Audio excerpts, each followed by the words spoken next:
fuel. Across the river in Cambridge, Washington is battling his own war of attrition. With the year about to come to an end, so will many enlistments. And short-timers will soon be leaving in droves. And now, Congress is pushing him to let go of some of his most loyal soldiers, African Americans. From the very beginning, free Northern blacks have been serving well the Patriot cause, with the same concerns as their white compatriots. There was no militia unit that didn't have black men. They were at Bunker Hill, they were at Concord and Lexington and everywhere else. But recruiting black soldiers, that he had trouble with because the Continental Congress had trouble with it. Now that the Army is a continental army, not just a local Northern one, armed blacks have created a loaded issue in Congress. Southern states are adamantly opposed to making soldiers out of them. Washington is no different from any other Southern planter regarding blacks. He sounds like the Southern slaveholder he is when he issues his order banning black recruits. The rights of mankind and the freedom of America will have numbers sufficient to support them without resorting to such wretched assistance. George Washington.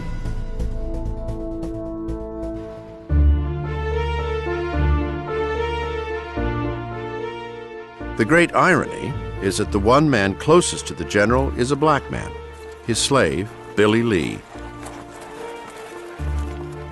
For the 7 years since Washington acquired him, Lee has been his master's valet and constant companion. Washington calls him my family. Billy Lee was more than just a slave to George Washington. He was his personal slave. Billy Lee went with him every place. If George Washington was the best horseman in Virginia, Billy Lee was the second best. And he and Washington would horseback ride just about every day.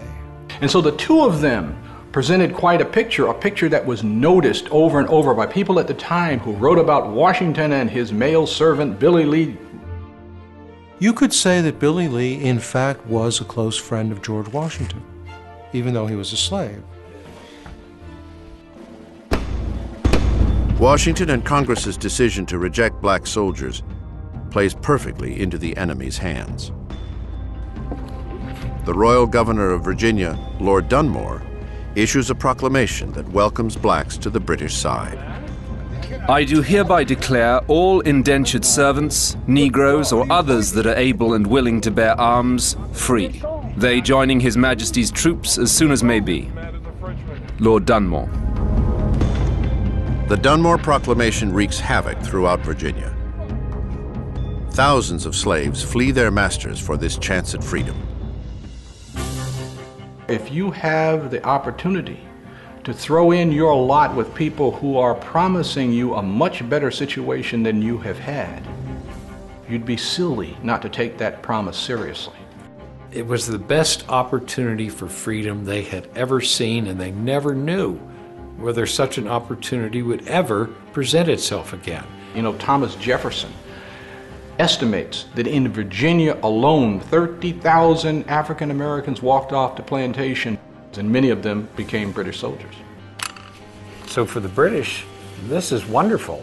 They're not only sapping the colonial economy by depriving it of slave labor, but they've added to their fighting force.